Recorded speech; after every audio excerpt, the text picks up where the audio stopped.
Salut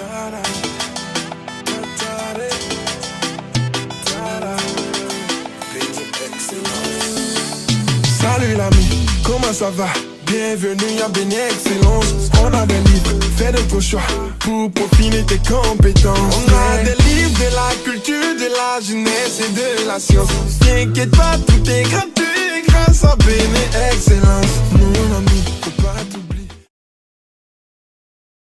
La lecture joue un rôle très important dans le développement de l'homme. C'est pourquoi Victor Hugo affirme: lire, c'est boire et manger. L'esprit qui ne lit pas maigrit, comme le corps qui ne mange pas. Antoine Albalat va loin quand il dit: la lecture nourrit l'âme comme le pain nourrit le corps. Chers amis, chers invités, chers bibliophiles de Béni Excellence, bonjour. Et merci à vous de prendre une fois encore le rendez-vous pour votre magazine préféré, L'Invité. Nous sommes dans une bibliothèque et aujourd'hui nous allons parler de la place du livre et de l'auteur dans la société. Et pour en parler justement, nous allons recevoir pour vous, comme d'habitude, des personnes bien imprégnées du sujet, des personnes qui s'y connaissent et qui vont vous apporter de bonnes informations que vous allez certainement aimer. Merci. Alors, il y a un micro-trottoir qui a été réalisé par le service audiovisuel et nous allons suivre. Merci.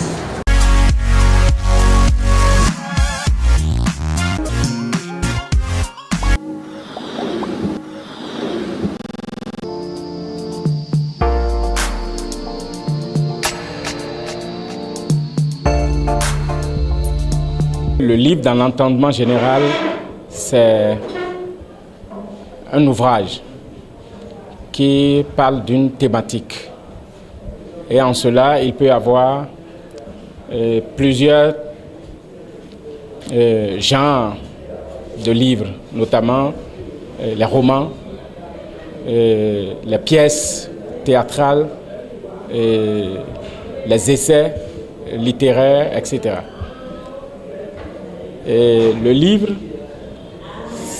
regorge un ensemble de connaissances. Le livre, c'est d'abord un outil d'apprentissage, de loisirs et de divertissement comme tout autre. Et après, comme un outil de divertissement, il est au-dessus des autres parce que le livre nous permet de nous cultiver, non seulement de nous divertir, mais aussi de nous cultiver, de nourrir l'esprit, d'acquérir des connaissances, d'augmenter notre capacité de concentration et de vivre d'autres réalités en étant sur place, de voyager. Le livre sert à beaucoup de choses. Pour les apprenants, ça leur permet d'abord de faire des exercices, de s'exercer. Pour les grandes personnes, ça a parfois un rôle de conservation, un rôle conservateur. Un livre, ça peut contenir assez d'informations que tu peux aller retrouver ou bien rechercher à nouveau à tout moment. Mais il y a aussi un autre aspect de la chose que nous remarquons. Les jeunes d'aujourd'hui, bon, je vais nommer les élèves ne prennent plus le temps de lire, d'où nous remarquons assez d'insuffisance dans le parler et même dans l'écrit. Aujourd'hui, quand tu prends même des étudiants qui vont te rédiger des tests ou je ne sais quoi, c'est qu'il est remarqué que beaucoup d'entre eux n'arrivent pas à faire une phrase sans commettre assez d'erreurs. Que les aînés m'excusent, hein, parce que quand on me parle des jeunes d'aujourd'hui, les jeunes d'aujourd'hui n'aiment plus lire. Tout est rapporté aux jeunes d'aujourd'hui. Qu'est-ce que les aînés d'hier ont fait pour les jeunes d'aujourd'hui? C'est ça, en fait. Il n'y a plus de bibliothèque. Nous, quand on allait à l'école, on avait l'amour pour la lecture par les cocos, les calaos, que sais-je encore. Il y en avait beaucoup. Même parfois, même on touchait les aminans. Parce qu'au moins, maman, en allant au marché, elle revient avec Amina, ou elle va payer à la bibliothèque et dans un truc là, ou dans une librairie, elle amenait. Maintenant, les jeunes, après, l'espace de lecture des jeunes, ces espaces sont disparus. Même dans les collèges, vous imaginez qu'il n'y a pas de banc public dans des collèges? Vous voyez un peu, si ces infrastructures, ça veut dire cet environnement, cet espace n'existe plus au niveau des jeunes, ce n'est pas la faute des jeunes, hein. C'est la faute des parents. L'auteur a une place très très importante dans la société. Lorsque dans l'un de tes documents, tu fais sortir une bonne information ou bien tu fais sortir une très bonne citation, cela reste et demeure éternel. On ne t'oublie pas. C'est une catégorie de personnes qui est, je vais dire, hyper importante parce que l'auteur, c'est celui qui nous amène dans des univers fictifs ou réels qui ne sont pas loin de nos réalités. On dit que le roman, c'est le miroir qu'on promène le long de la rue. Donc, l'auteur nous renvoie en pleine face nos réalités, nos tares, nos échecs, nos victoires. Et il joue en quelque sorte un rôle de conscientiseur. Il éveille les consciences, il interpelle, il amène à se poser des questions, il nous amène sur des pistes de réflexion, il contribue en quelque sorte à améliorer la vie, les agissements, et l'auteur, il ne laisse nulle place où la main ne passe et repasse.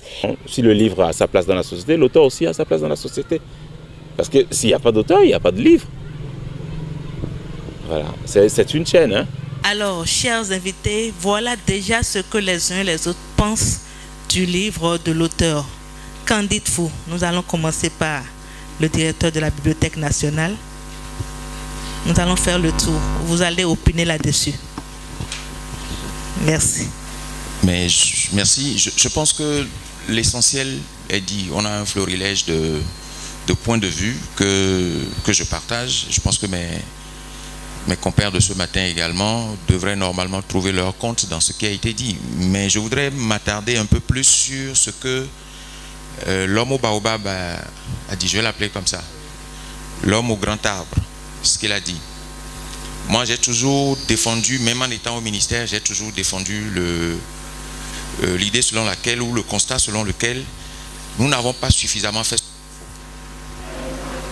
Lorsque vous avez dans une communauté des enfants qui ont besoin de se distraire, qui ont besoin de se construire une personnalité, de se construire une image pour demain, une image de demain, de se projeter, et qu'ils n'ont pas les outils qui leur permettent de construire ce parcours-là, il ne faut pas après se plaindre de ce qu'ils ne lisent pas. On ne peut pas dire que les jeunes ne lisent pas dans une communauté ou dans des communautés où des lieux de lecture n'existent pas. Et sans lieu de lecture, il n'y a pas de livre. Sans lieu de lecture, il n'y a pas d'auteurs qui circulent, qui rencontrent des publics. Sans lieu de lecture, a priori, et en dehors de la politique dans notre environnement, il n'y a pas de débat, donc il n'y a pas de confrontation d'idées. Donc, je vais peut-être revenir sur ce qui se fait depuis un certain temps pour commencer à apporter une réponse à ce qu'il a fait comme...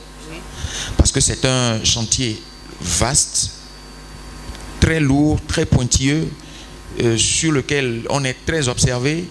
Et donc, il faut mettre le temps qu'il faut pour faire les choses et voilà, essayer de renverser un peu la tendance. Je reste avec vous puisque vous faites l'effort pour acheter les ouvrages des Béninois. Et quelle est donc la place de l'auteur au sein des activités de la Bibliothèque nationale? Alors, pour faire des activités d'animation, quand je suis venu maintenant, je vois un cadre beau, attrayant, éclairé, lumineux. Il y a tout ça qui crée le préalable à l'accueil des auteurs et à la rencontre avec les publics. Oui.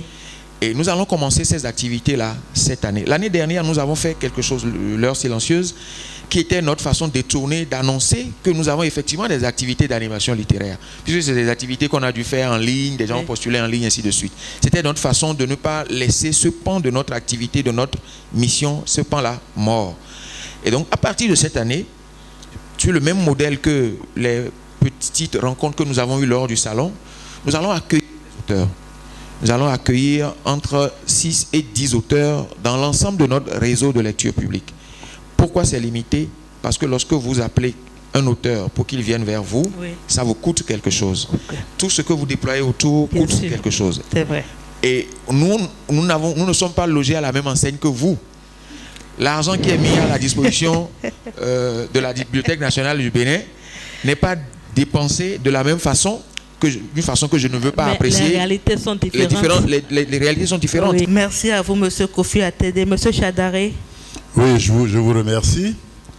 Un constat a été fait à partir de ce que nous avons entendu, c'est que on ne lit plus.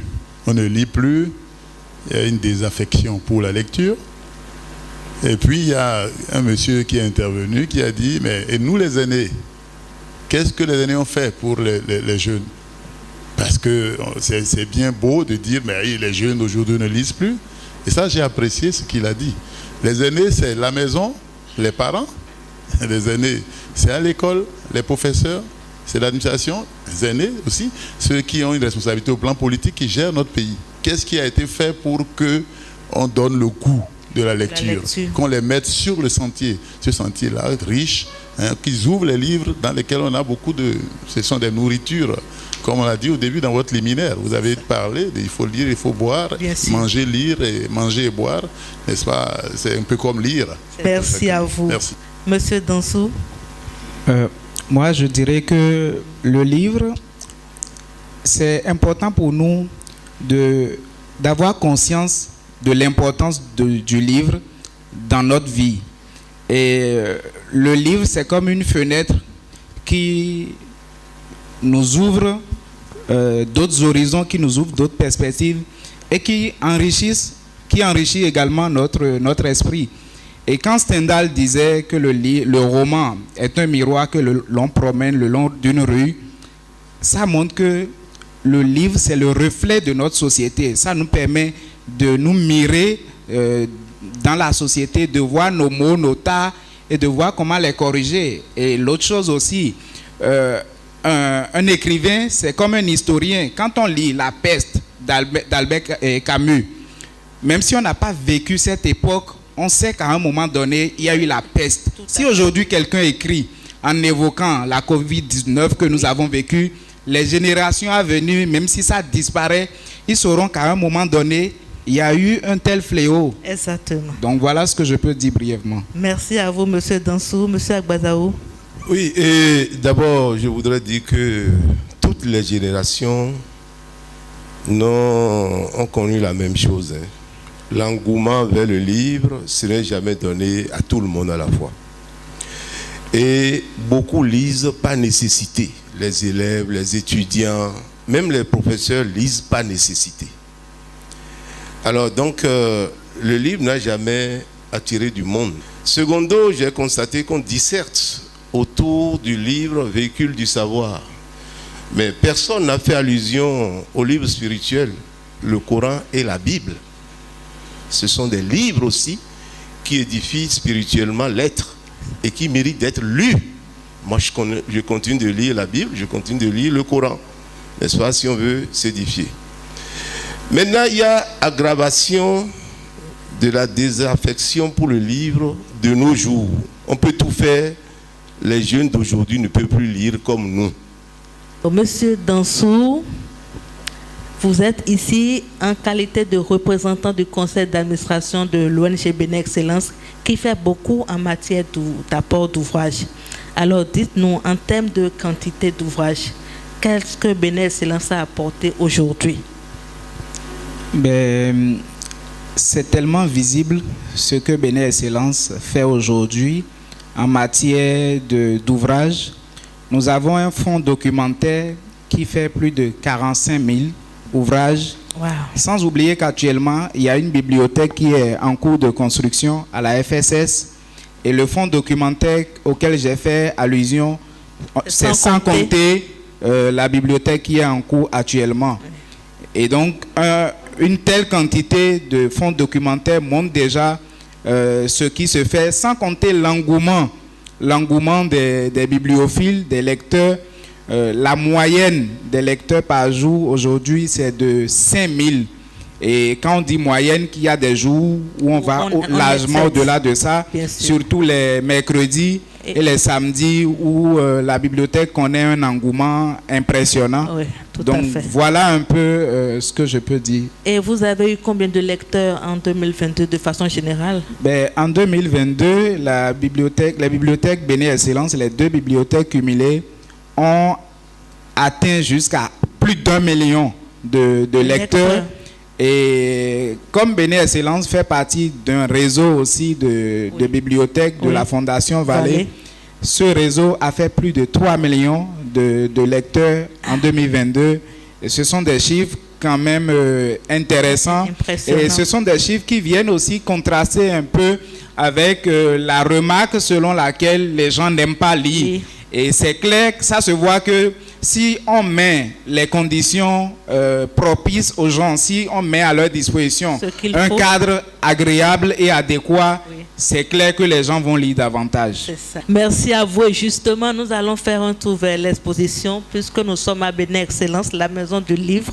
Et nous allons demander à nos invités de faire un tour vers l'exposition. Béné Excellence, pour la promotion d'excellence dans mon pays, par l'éducation. Alors, pendant qu'ils lisent, nous allons inviter l'équipe de l'intelligence artificielle de Béné Excellence. Il y a une très bonne nouvelle pour nous. Et donc, le temps que nos invités jettent un coup d'œil sur les ouvrages choisis, nous allons recevoir ici M. Suleiman pour nous annoncer la bonne nouvelle. Mon but ici, aujourd'hui, est de vous présenter la 3e édition de l'école d'été sur l'intelligence artificielle dont les inscriptions ont été lancées ce 1er février. Et il y a un grand nombre qui s'inscrivent déjà. Et je voudrais inviter tout le monde pour tous ceux qui sont intéressés par l'intelligence artificielle, à bien vouloir aller sur notre plateforme eeia.bj pour voir comment s'inscrire. Alors, M. Suleiman, parlez-nous un peu du concept et quelle est la partie du programme qui est lancé. Ok. Je voudrais déjà dire que l'école d'été sur l'intelligence artificielle est une initiative de la Fondation Vallée en partenariat avec l'ONG Béné Excellence et le programme des Nations Unies pour le développement à travers son laboratoire d'accélération. Donc le but ici est de corriger le gap technologique, je dirais le fossé technologique entre l'Afrique et l'Occident, histoire de permettre aux plus jeunes Africains de déjà s'initier à ce domaine novateur qu'est l'intelligence artificielle. Et quand nous parlons d'intelligence artificielle, c'est déjà... je parlerai d'un petit exemple. Lorsque vous passez sous des lampadaires qui s'allument sans que vous ne fassiez rien, c'est déjà de l'intelligence artificielle. Il en est de même lorsque vous entrez dans une salle sombre où vous avez forcément besoin d'appuyer sur l'interrupteur avant qu'il y ait de la lumière. Et lorsqu'il y a un mécanisme qui détecte tout de suite une présence humaine et qui allume tout de suite la lampe, c'est aussi de l'intelligence artificielle. Alors c'est un mythe pour nombre d'Africains. Oui. Et Béné Excellence, je dirais plutôt la Fondation Vallée sous l'égide de la Fondation de France, en partenariat avec ses différents partenaires, l'ONG Béné Excellence et le programme des Nations Unies, ont initié ce programme histoire de corriger ce gap. Merci à vous. Et quelles sont les catégories qui peuvent s'inscrire? Voilà, les différentes catégories, depuis sa première édition, qui a été une réussite impressionnante, il y a eu des innovations. Parmi ces innovations, nous pouvons citer principalement la participation des internationaux, des candidats internationaux venus de 15 pays francophones d'Afrique. Je parlerai des participants de Madagascar, du Togo à Madagascar, en passant par Burundi, Côte d'Ivoire, Guinée, Burkina, Sénégal, etc. Burkina, Oui. etc. Nous avons eu également la participation des juniors, donc essentiellement les apprenants des classes de 6e en 3e, les plus brillants de leurs établissements, qui ont eu cette chance également de participer Quelle est la à la matière deuxième étude. principale qui est considérée pour le choix? Bon, vous savez, quand on parle d'intelligence artificielle, c'est beaucoup plus dans les sciences. D'accord. Donc, ça veut dire que vous êtes tenu d'avoir les meilleures notes en mathématiques, Merci à les vous. meilleures notes en français, Également. les meilleures notes en français, parce que là, si vous ne pouvez pas vous exprimer vous comme exprimer cela se pour doit. bien décrire ce que vous avez conçu comme programme, C'est vrai. cela ne nous servira à rien. Donc, c'est le lieu de dire que le livre, Oui. comme le diraient certains auteurs, Oui. quand on veut cacher quelque chose aux Africains, il faut le mettre dans les livres. Merci à vous, monsieur c'est une occasion. Suleiman. Et rappelez-nous le site, s'il vous plaît. Le site, c'est eeia.bj, tout simplement. Et donc, Merci. chacun pourra, si vous avez des inquiétudes, vous pourrez tout simplement vous rapprocher des collègues bibliothécaires, aussi bien sur le site de Calavi que sur notre site de Godomé et bientôt sur notre site de la FSS. Merci à vous, monsieur Suleiman. Nous espérons que les amis ici, les jeunes, les professionnels et même les étudiants qui sont là et qui sont intéressés vont s'inscrire, n'est-ce pas? Parce qu'il y a beaucoup d'opportunités derrière tout C'est ça. ça justement, Tata Larissa. Pour la catégorie, nous avons, je dirais, deux catégories. Donc, la catégorie junior et la catégorie senior. Pour la catégorie junior, nous avons, cela se déroule en 2 semaines. Donc, dès les 2 premières semaines du mois d'août. Et pour la catégorie senior, cela commence 2 semaines avant. D'accord. Chers invités, alors nous allons commencer par le doyen, bien entendu, qui a choisi son livre. Est-ce que vous pouvez montrer ça à la caméra? Voilà. Voilà. Alors. Et vous en êtes l'auteur.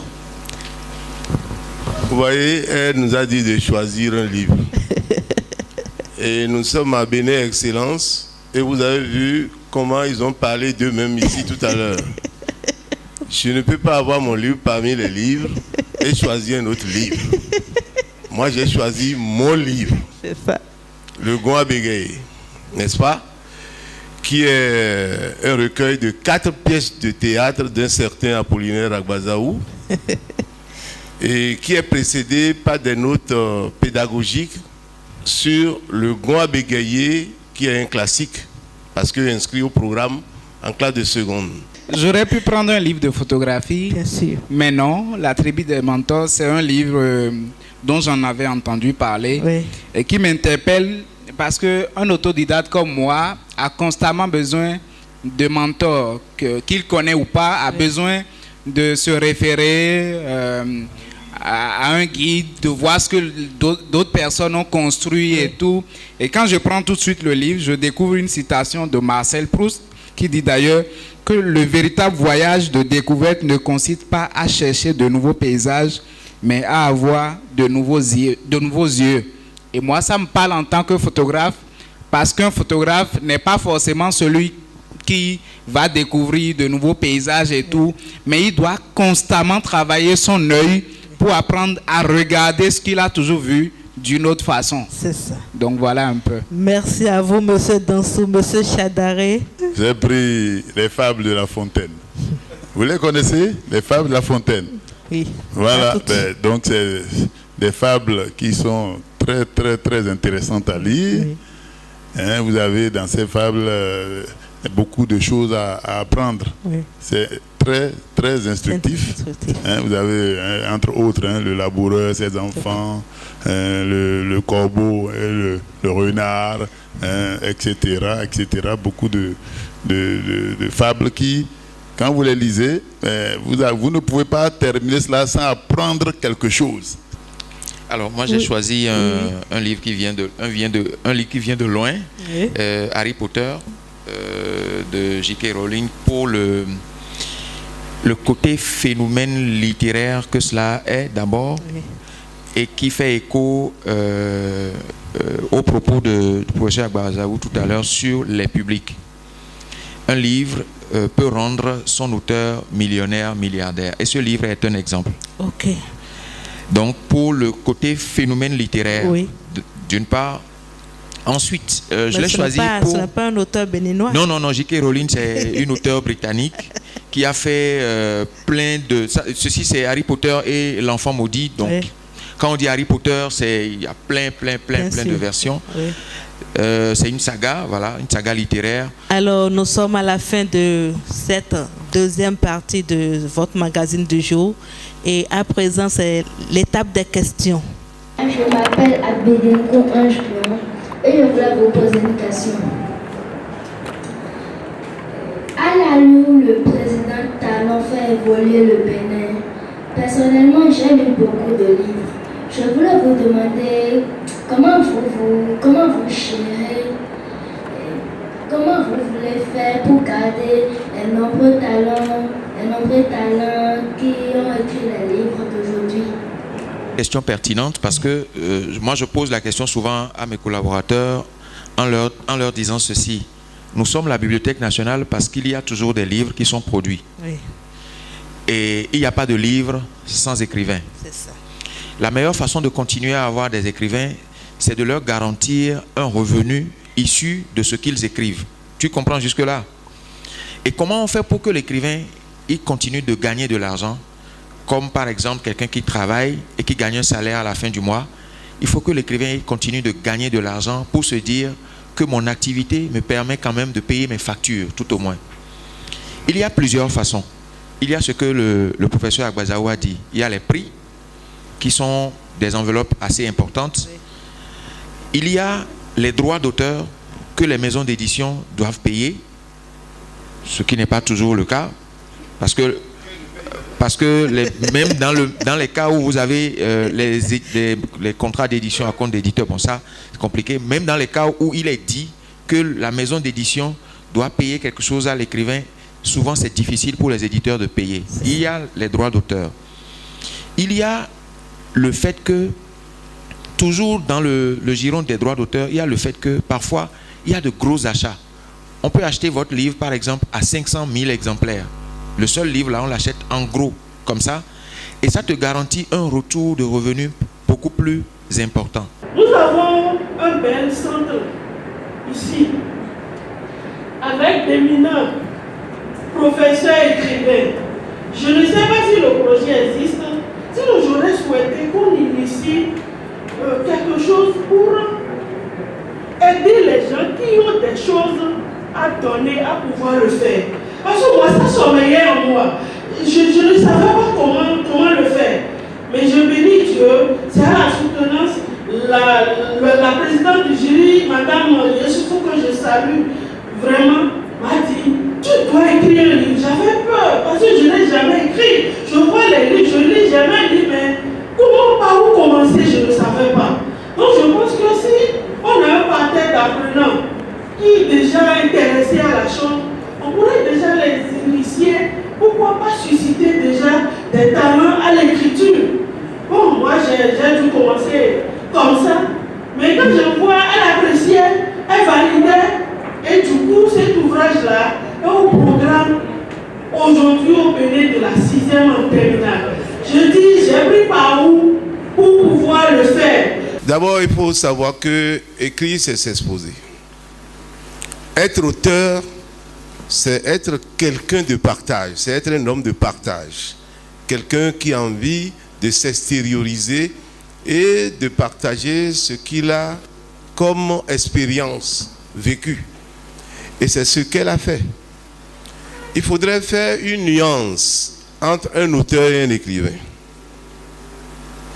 Tous les écrivains sont des auteurs, mais tous les auteurs ne sont pas des écrivains. C'est vrai que souvent, quand les gens font leur émission radiophonique, télévisée, qu'on sort, quelqu'un qui écrit 5 carmons pour développer le Bénin, il dit « je suis écrivain ». Non, il n'est pas écrivain, il est auteur.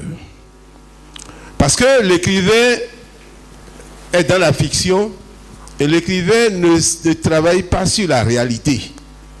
L'écrivain, ce qui le préoccupe, ce n'est pas le contenu de son œuvre, ce n'est pas ce qu'il dit qui le préoccupe. C'est à l'attention des écrivains. Il faut écrire aussi des réponses aux préoccupations de son temps. C'est ça. Les enfants ont des préoccupations. Il y a des choses qui les intéressent. Il y a des questionnements qui sont permanents. Oui. Mais quand vous n'écrivez pas ce qui les intéresse, souvent c'est difficile pour eux d'aller vers des sujets, des thématiques, des matières qui ne les passionnent pas, qui ne les intéressent pas. Il faut aussi regarder de ce côté-là. On se dit donc rendez-vous en mars, le 11 mars plus précisément, pour parler de la femme. D'ici là, portez-vous bien et à très bientôt. Merci.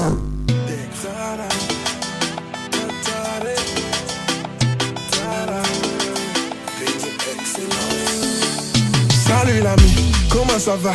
Bienvenue à Béné Excellence. On a des livres, fais de ton choix pour peaufiner tes compétences. On a des livres de la culture, de la jeunesse et de la science. T'inquiète pas, tout est gratuit.